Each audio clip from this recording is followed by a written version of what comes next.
اسماعیل علیہ السلام سے لے کر ابراہیم علیہ السلام کے بیٹے اسماعیل علیہ السلام کے چھوٹے بھائی اسحاق علیہ السلام، ان سے لے کر عیسیٰ علیہ السلام تک سارے کے سارے نبی بنی اسرائیل میں سے تھے۔ نبی علیہ الصلوۃ والسلام قریش میں سے تشریف لائے ہیں، اسماعیل علیہ السلام کی اولاد میں سے ہیں۔ ان کی اولاد میں کوئی نبی ہے سوائے نبی علیہ الصلوۃ والسلام، کیونکہ انہوں نے دعا مانگی تھی جب کعبہ کو تعمیر کیا تھا ابراہیم علیہ السلام نے اور اسماعیل علیہ السلام نے، ربنا وابعث فیہم رسولا منہم یتلو علیہم آیاتک ویزکیہم ویعلمہم الکتاب والحکمہ۔ اور نبی علیہ الصلوۃ والسلام فرمایا کرتے تھے میں اپنے ابا ابراہیم کی دعا کا نتیجہ ہوں۔ تو فرماتی ہیں کہ اس نے پھر یہ کہا اے قریش واللہ یہ قسم ہے، اللہ کی قسم کھائی جاتی ہے، یہ مولود تم پر ایک ایسا حملہ کرے گا کہ جس کی خبر مشرق سے لے کر مغرب تک پھیل جائے گی۔ حافظ عسقلانی رحمۃ اللہ علیہ نے اس کی روایت کو، اس سند کو حسن قرار دیا ہے، یعنی ضعیف نہیں ہے۔ اسی شب جس شب نبی علیہ الصلوۃ والسلام اس دنیا میں جلوہ افروز ہوئے، فرمایا ایوان کسریٰ کے 14 کنگرے گر گئے، فارس کا 1000 سال سے مسلسل چلتا ہوا روشن بجھ گیا، جو آتش کدا تھا وہ بجھ گیا۔ اس نے موبزان کو بلایا، اپنے وزراء کو بلایا۔ موبزان آپ یہ سمجھ لیں کہ جس طرح ہمارے آج کل علماء ہیں تو موبزان اس کو مولوی کہتے تھے، وہ مولوی کے الفاظ میں جس طرح ہم آج کہتے ہیں۔ اس کو بلایا اور یہ واقعہ پیش کیا کہ یہ کیا معاملہ ہوا ہے، ایسا کیوں ہے؟ تو موبزان نے کہا کہ جی میں نے بھی ایک خواب دیکھا ہے اسی رات، اور میں نے خواب دیکھا کہ سخت اونٹ عربی گھوڑوں کو کھینچے لیے جا رہے ہیں اور دریائے دجلہ سے پار ہو کر تمام ممالک میں پھیل گئے۔ کسریٰ نے جب یہ بات سنی تو کہا اس کی تعبیر کیا ہے؟ اب وہاں کے جتنے لوگ ہیں ان کو تعبیر کا پتہ نہ چلے کہ تعبیر کیا ہے۔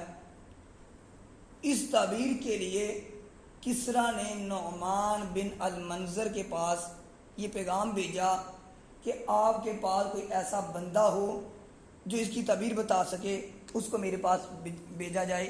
تو انہوں نے اپنے اس علاقے کا ایک جہاں دیدہ عالم عبد المسیح ان کے پاس بھیجا۔ عبد المسیح سے جب کسریٰ نے یہ سوال کیا، اس نے کہا اس کی خبر مجھے نہیں، شاید اس کی خبر میرے ماموں ستی آپ کو بتا سکتے ہیں جو اس وقت شام میں موجود ہیں۔ پھر کسریٰ نے اسی کو کہا کہ تو خود جا اپنے ماموں کے پاس اور جا کر اسے پتہ کر کے یہ شام گئے، اپنے ماموں سے ملے، اور اس کا ماموں اس وقت قریب المرگ تھا، بہت بوڑھا ہو چکا تھا، وہ تورات اور انجیل کا عالم تھا، بہت پائے کا عالم تھا۔ جب یہ وہاں پہنچا تو اس نے جا کر، کہتے ہیں کہ وہ بات ہوش میں تھا، بات کر بھی سکتا تھا، سن بھی سکتا تھا، لیکن بولتا بہت کم تھا، تو کبھی کبھی آنکھ کھولتا تھا۔ عبد المسیح نے جا کر اپنا تعارف کرایا کہ میں تیرا بھانجا آیا ہوں، تو یہ معاملہ ہے۔ کہتے اس نے کچھ اشعار پڑھے، اب یہ اشعار پڑھ رہا تھا تو ایک دم ستی نے آنکھیں کھول کے دیکھا، کہتا تجھے کسریٰ نے بھیجا ہے؟ اس نے کہا ہاں، اور اس نے بجائے اس کے کہ وہ خواب بتاتا، ستی نے وہ سارے کا سارا خواب بھی بتا دیا، اور کسریٰ کے کنگرے، آتش کدہ بجھنا، سارا تذکرہ کر دیا کہ یہ سارا معاملہ ہو گیا ہے۔ انہوں نے کہا جی وہ ہو گیا ہے۔ پھر اس نے اس کا جواب دیا۔ پھر ستی نے کہا اے عبد المسیح خوب سن لے، جب کلام الہی کی خوب کثرت ہونے لگے، صاحب عصا ظاہر ہو، عصا یعنی پوشیدہ ہوئی چیز، اور وادی سمادہ رواں ہو جائے، اور دریائے سادہ خشک ہو جائے، فارس کی آگ بجھ جائے، تو ستی کے لیے، ستی وہ اپنے آپ کو کہہ رہا ہے کہ ستی کے لیے جو میں شام میں رہ رہا ہوں، ستی کے لیے شام نہیں رہے گا۔ بنی ساساں کے چند مرد اور عورتیں بقدر کنگروں کے بادشاہت کریں گی، اور جو شے آنے والی ہے گویا کہ وہ آ ہی گئی ہے۔ یعنی اس نے خواب کی تعبیر یہ بتائی، بنی سساں یہ کسریٰ کا خاندان ہے، تو بتایا کہ کسریٰ کا جو اب خاندان ہے کتنے کنگرے گرے ہیں؟ 14۔ اس نے کہا جتنے کنگرے گرے ہیں اتنی دیر تک ان کے بندے، عورت یا مرد جو بھی حکومت کرنے آئے گا 14 بندے حکومت کریں گے، اس کے بعد ان کی حکومت ختم ہو جائے گی، بنی سساں کی حکومت ختم ہو جائے گی۔ یہ اس کی تعبیر بتا رہا ہے۔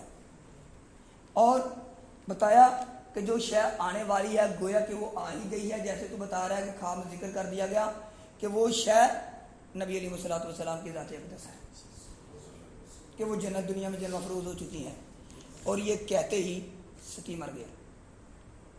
صرف یہ خبر دی جو کہ تورات اور انجیل میں یہ بات واقعہ لکھا ہوا تھا، یہ خبر اسے دے کر مر گیا۔ عبد المسیح واپس گیا، کسریٰ سے ملا، اور کسریٰ سے ملنے کے بعد اس نے جا کر یہ سارا کا سارا واقعہ سنایا۔ اس نے کہا 14 سلطنتیں بڑی لمبی ہوتی ہیں، بڑی حکومت ہے ہماری، 14 بندے حکومت کریں بڑا لمبا ہے۔ 10 بندے جو ہیں، 10 سلطنتیں جو اس کی ہیں، یعنی 10 بندوں نے جو حکومت کی ہے 4 سال کے اندر پوری ہو گئی۔ 4 سال کے اندر 10 بندے اس دنیا سے رخصت ہو گئے، اور جو باقی 4 رہ گئے، حضرت عثمان غنی رضی اللہ تعالی عنہ، ان کے زمانے خلافتہ ختم ہو گئے اور وہاں مسلمانوں کی حکومت آئی۔ اور اس واقعہ کو تاریخ طبری نے، ابن جریر نے، عیون الاثر میں حافظ ابن سید الناس نے بڑی لمبی طویل سند کے ساتھ ذکر کیا ہے۔ پھر حضرت عباس رضی اللہ تعالیٰ عنہ فرماتے ہیں کہ آپ صلی اللہ علیہ وآلہ وسلم مختون پیدا ہوئے، یعنی آپ کے ختنے نہیں کیے گئے تھے، اور آپ ناف بریدہ پیدا ہوئے، یعنی ماں کے ساتھ آپ کی جو ناف، ماں کے ناف کے ساتھ جو جڑی ہوتی ہے، آپ اس سے آزاد پیدا ہوئے۔ اس کو طبقات ابن سعد نے روایت کیا ہے۔ اسحاق بن عبداللہ حضرت آمنہ سے ہی روایت کرتے ہیں کہ نبی کریم صلی اللہ علیہ وآلہ وسلم پیدا ہونے پر نہایت نظیف تھے، نون زوئیں یہ فی، نظیف تھے یعنی پاک اور خوش قسمت تھے، اور ایسے پاک تھے کہ فرماتی ہیں کہ جس میں اطہر پر کسی قسم کی کوئی علائش اور گندگی نہیں تھی۔ علامہ زرقانی رحمۃ اللہ علیہ نے اس روایت کو نقل کیا ہے۔ اور یہ بھی آتا ہے کہ جب نبی علیہ الصلوۃ والسلام پیدا ہوئے، حضرت آمنہ نے اپنے ہاتھوں پر اپنے بیٹے کو اٹھایا۔ جب یہ سارے معاملات دیکھے کہ بچوں کے ساتھ تو ایسا معاملہ ہوتا نہیں ہے، آپ نے اٹھایا تو پیار فرماتی ہیں، تو کہتے ہیں کہ نبی علیہ الصلوۃ والسلام اس طرح کے جیسے ایک پورا بندہ ہوتا ہے، اپنے ماں کے ہاتھوں سے نکل کر، ایک یہ تھے ہاتھوں سے نکل کر، ایک ہے کہ 4 پائی پہ تھے تو 4 پائی بھی آپ نے کروٹ بدلی، ایسے جیسے پورا ایک توانا طاقتور آدمی کھڑا ہوتا ہے یا بیٹھتا ہے، سجدہ کرتا ہے، اس انداز میں سجدہ کیا اور کچھ الفاظ کلمات جاری فرمائے، اور اماں دیکھتی رہیں۔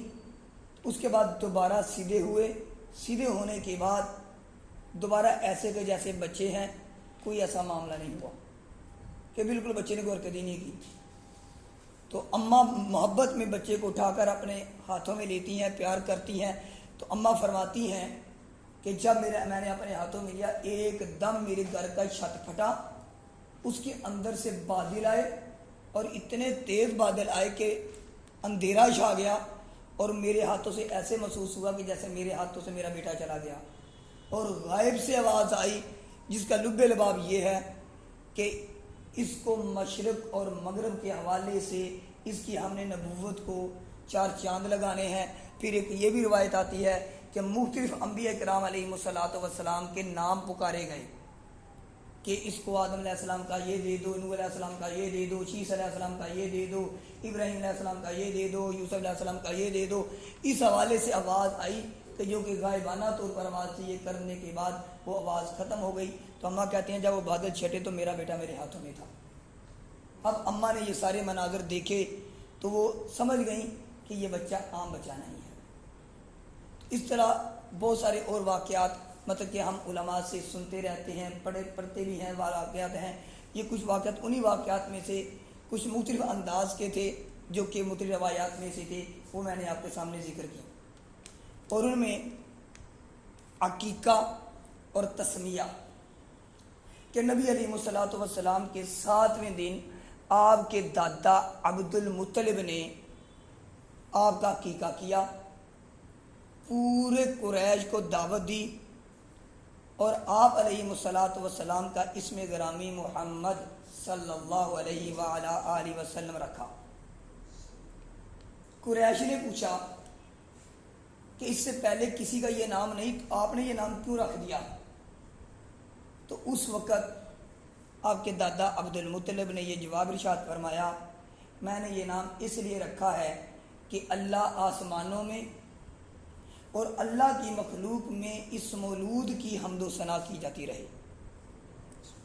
اور رواء البہقی میں اس روایت کو بیان کیا گیا ہے، فتح الباری کے اندر بھی بیان کیا گیا ہے۔ اور نبی علیہ الصلوۃ والسلام کی والدہ ماجدہ حضرت آمنہ کو رؤیا صالحہ سے یہ بتلایا جاتا رہا کہ تم برگزیدہ خلائق اور سید الامما کی حاملہ ہو، ان کی والدہ ہو، اور جب وہ آپ کے ہاں پیدا ہوں تو آپ ان کا نام محمد رکھیں صلی اللہ علیہ وآلہ وسلم۔ اور ایک روایت کے مطابق یہ ہے کہ کہا گیا کہ آپ ان کا نام احمد صلی اللہ علیہ وآلہ وسلم رکھیں، دونوں موجود ہیں۔